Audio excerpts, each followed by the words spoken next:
16 வயதில் கமலஹாசனவே உரசி பார்த்தேன், ரஜினிகாந்த் உரசி பார்த்தேன். ஸ்ரீதேவி லுக்கவே இந்த லுக் இல்லைன்னு சொல்லி சண்டை போட்டு பார்த்தேன். ஒரு சில டைரக்ஷன் என்ன பண்ணுவாங்கன்னா கிவ் அண்ட் டேக் பாலிசி. அந்த நடிகர்கிட்ட என்ன சொல்லணுமோ சொல்லி அவங்க என்ன வாங்கணுமோ வாங்கிடுவாங்க. அது கிவ் அண்ட் டேக் பாலிசி. சில டைரக்டருமா கண்டிப்பாக அது தரணும், அடமெண்ட்டாக நின்று ஒரு ஹிட்லர் வரும், ஐ நீட் திஸ், அப்படி ஒரு அமைப்பு இருக்குது. இப்படி ஃப்ளெக்சிபிலிட்டியாக போகிறது வேறு, அடமெண்ட்டாக போகிறது வேறு, அப்புறம் அவர்களோடு இணைந்து போவது ஆடியன்ஸ். இதில் இவன் 3 ரகத்தை வச்சுருக்கான். இது ஆடியன்ஸோடு போகிறதுக்கான யுக்தியை வச்சுருக்கான், இவனுக்கான வாங்கிடணுங்கிறத திமிரு உள்ளே வச்சுருக்கான். ஏன்னா டிக்டேட்டர்ஷிப், ஒரு டைரக்டருக்கு டிக்டேட்டர்ஷிப் வேணும், அது வேணுட்டு. என்னையே போட்டு மாட்டிட்டேன். உங்களுக்கு சொன்னால் வெளியில் போய் அசிங்கமாக பேசுங்க, என்ன வராஜே எப்படி மாட்டாமே அப்படி சில விஷயத்தை சொல்லி கொடுப்பான். சரி செய்வோம். நான் 600 பேர் 700 பேர் சொல்லி கொடுத்துட்டு வந்துட்டேன். 1948-50 இவன் நான் பண்ணுறதே பிடிக்கலைங்கிறான். என்னையா சொல்கிற? இல்லை, நான் என்ன நினைக்கிறேன்னா நீ என்ன நினைக்கிறிய? அப்போ நான் எனக்கு புரியல, நீ சொன்ன செய்தி இல்லை நான் நினச்சது. அப்புறம் தான் யோசித்து இதே மாதிரி நம்ம எத்தனை பேர் டார்ச்சர் பண்ணி நினச்சி பார்த்தேன்.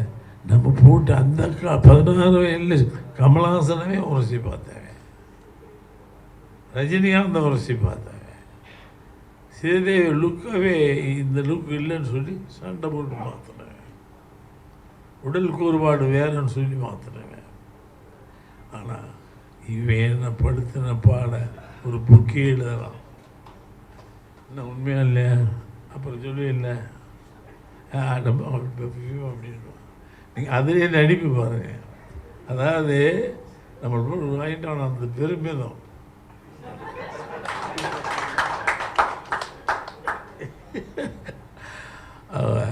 ஒரு நல்ல அமைப்பு இது வளரணும்.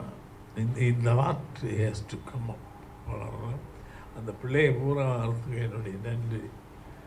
ரொம்ப அழகாக பண்ணீங்க. அதான் இதை பண்ணுறது கஷ்டம்ப்பா. நீ பயமில் டான்ஸ் ஆடலாம், அதை பண்ணலாம், மூஞ்சி பூரா கம்ப்ளீட் உன்னுடைய தனிமையை மறந்து இன்னொரு புது ஆளை அங்கே கொண்டு வரும். அதுலேயே நீ இந்த எக்ஸ்பிரஷன் தெரிஞ்சாகணும். அது ரொம்ப கஷ்டம். இப்போ நார்மல் ஃபேஸில் வந்துடும், இப்போ என் ஃபேஸில் வந்துடும், அழுகையெல்லாம் வந்துடும். இதில் அதை ஃபுல்லாக காட்ட முடியாது. அதையும் மீறி காட்டிட்டேன்னா நீ தான் விந்தக்காரன். ஸோ வாழ்த்துக்கள் உங்களுக்கு. புதிய இயக்குனர், சிறப்பான ஒரு இயக்குனர். எங்கேயோ போய் நிற்க போனான். அதுக்கப்புறம் நம்மளாம் இவனை இப்படி பார்ப்போம்.